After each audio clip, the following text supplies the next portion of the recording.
Good evening, students. Now, today we will talk about division of pelvis and types of pelvis. Previously, we studied about female pelvis bones or pelvic joints, pelvic ligaments, landmark of pelvis, and now today we will study about division of pelvis and types of pelvis.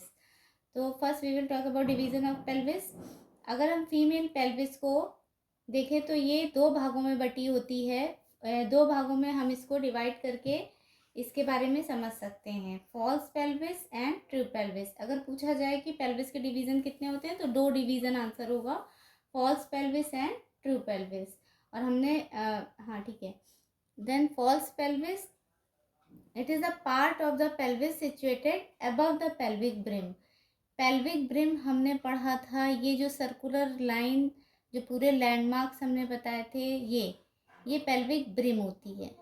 ठीक है, तो pelvic brim के जो ऊपर का part होता है वो कहलाता है फॉल्स पेल्विस. ठीक है, और ये जो पेल्विक ब्रिम है सर्कुलर पोर्शन, इसके नीचे का जो भी पार्ट है यहाँ पे होल है, एक तरह का पूरा खाली है. अगर पेल्विस उठाएंगे तो डायग्राम में ऐसा नहीं दिख रहा है, बट पेल्विस उठाएंगे तो ये पूरा यहाँ पे होल है जिसमें हम पूरा अपना हैंड भी डाल सकते हैं. तो वो पोर्शन पूरा नीचे का होल जो है पूरा नीचे तक का ट्रू पेल्विस कहलाता है. जैसा कि लिखा है, true pelvis lies below the pelvic brim and it is bony canal through which foetus passes. ये जो ट्रू पेल्विस होता है इससे फीटस डिलीवरी के समय बेबी जो है इससे पास होता है और नीचे से चाइल्ड बर्थ पूरा आउटलेट से निकल जाता है. तो फॉल्स पेल्विस और ट्रू पेल्विस का काम क्या होता है? फॉल्स पेल्विस का कुछ नहीं काम, बस इतना होता है इसका कि ये ग्रेविड यूट्रस को सपोर्ट करती है. फॉल्स पेल्विस हमने बताया था पेल्विक ब्रिम के ऊपर का पार्ट है. तो ये केवल ग्रेविड यूट्रस मीन्स जो यूट्रस में बेबी है, प्रेग्नेंट यूट्रस जो है उसको जो है ये केवल सपोर्ट करती है, यहाँ तक इसको रोके रखती है यूट्रस को नीचे जाने से, क्योंकि बेबी उसमें बढ़ रहा होता है. बस इतना काम होता है. लिखा भी है, function of false pelvis is to support the gravid uterus. And true pelvis, main जो ट्रू पेल्विस होती है वो 3 भागों में बटी होती है. ठीक है, ये ट्रू पेल्विस से धीरे धीरे बेबी जो है नीचे डिलीवर होता है, जो कि पहले ब्रिम में जाता है, फिर और नीचे कैविटी में जाता है और फिर नीचे सबसे नीचे आउटलेट से होकर पास आउट हो जाता है. तो सबसे पहले अगर हम ब्रिम देखें, ट्रू पेल्विस का जो पहला पार्ट है हम जान रहे हैं ये वही पेल्विक ब्रिम है जिसको ब्रिम कहा गया है. लेकिन अगर हम इसको डिफाइन करना चाहते हैं कि ब्रिम को डिफाइन कैसे करेंगे, तो हम ये बताएंगे कि ये ब्रिम जो है चारों तरफ किस किस चीज़ों से घिरी होती है, किन किन स्ट्रक्चर्स से घिरी होती है, तो हम ब्रिम को डिफाइन कर सकते हैं. तो it is the upper boundary of true pelvis and it is bounded by, यानी ये घिरी होती है ब्रिम किससे, bounded by symphysis pubis in front में सिम्फाइसिस प्यूबिस से घिरी है, बैक में सैक्रल प्रोमोन्ट्री से घिरी है पेल्विक ब्रिम, एंड साइड्स में देखें तो इलियोपेक्टिनियल लाइन से घिरी है पेल्विक ब्रिम. इलियोपेक्टिनियल लाइन या लीनिया टर्मिनलिस कुछ भी कह सकते हैं इसको. तो अगर हमको ब्रिम को डिफाइन करना है तो एंटीरियरली बता दें किससे घिरी है, पोस्टीरियरली किससे घिरी है और साइड्स में किससे बाउंडेड है, ये पेल्विक ब्रिम कहलाएगी. देन इसी के नीचे बीच का पोर्शन जो होगा वो कैविटी कहलाएगा. मतलब ब्रिम और आउटलेट के बीच का पोर्शन कैविटी कहलाएगा. कैविटी में क्या है, it is circular in shape and is the space between the brim and the outlet. Then last आता है आउटलेट. आउटलेट को हम कैसे बता सकते हैं कि आउटलेट सबसे नीचे का पार्ट डायमंड शेप्ड है. अब आउटलेट कैसे बाउंडेड है, तो आउटलेट अगर हम नीचे जब फीमेल पेल्विस उठाएंगे तो आउटलेट जो है जो सबसे नीचे है वो lower border of the symphysis pubis है फ्रंट में, पीछे की ओर सैक्रम है, नीचे टिप ऑफ द सैक्रम और साइड्स में इशियल ट्यूबरोसिटी से घिरा है.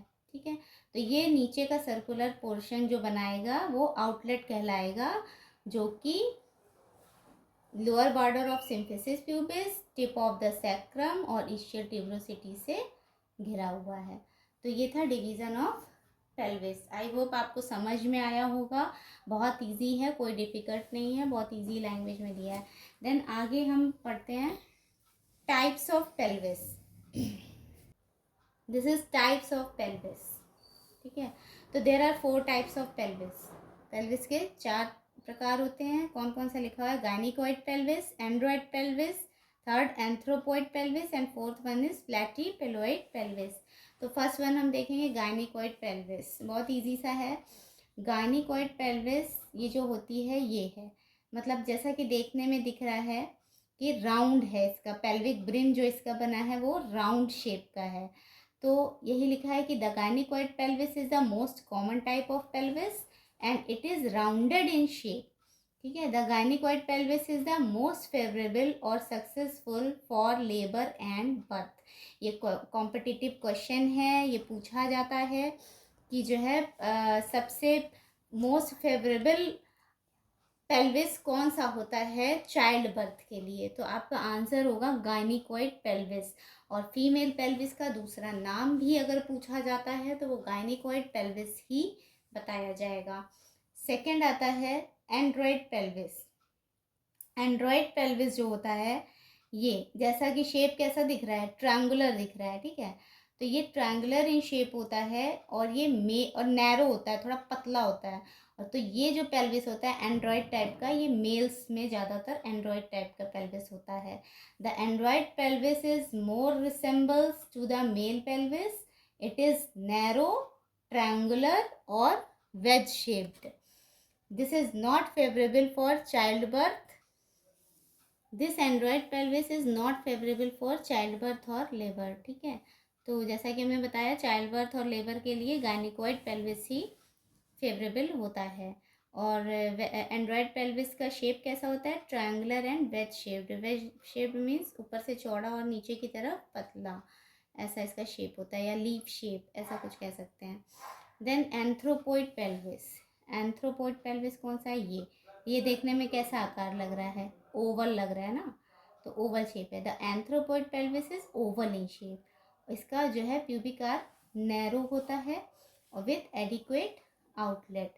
इसका भी, ये भी बहुत खास टाइप का पेल्विस नहीं है, बस जो है ये ओवल इन शेप होता है, ठीक है। देन प्लैटीपेलोइड, ये भी बहुत बहुत ही कम कॉमन है। प्लैटीपेलोइड जिसका जो है शेप, जो ब्रिम होता है वो फ्लैट होता है, फ्लैट। तो बिल्कुल भी ये जो है चाइल्ड बर्थ के लिए सेफ नहीं होता है। तो टाइप्स ऑफ पेल्विस हम क्यों पढ़ रहे हैं? टाइप्स ऑफ पेल्विस हम इसलिए भी पढ़ रहे हैं कि जैसा कि अगर कभी कभी नॉर्मल डिलीवरी नहीं हो पाती है, सिजेरियन करना पड़ता है, तो उसका एक ये इंडिकेशन हो सकता है कि उसकी पेल्विस जो है एडिक्वेट शेप की नहीं है। अगर उसकी पेल्विस जो है गायनिकॉइड शेप की होगी, यानी कि राउंडेड शेप की होगी, तब तो नॉर्मल डिलीवरी में कोई परेशानी नहीं होगी। लेकिन अगर उसकी पेल्विस जो है किसी और शेप की होगी, फ्लैट होगी या ओवल होगी, तो चाइल्ड बर्थ के लिए डिफ़िकल्ट है, ठीक है। तो इसलिए हम कहते हैं कि गायनिकॉइड पेल्विस जो है इंपॉर्टेंट है। तो this is all about types of pelvis, ठीक है। Read it and study it. Thank you so much. Please like, subscribe and share my channel if you like this.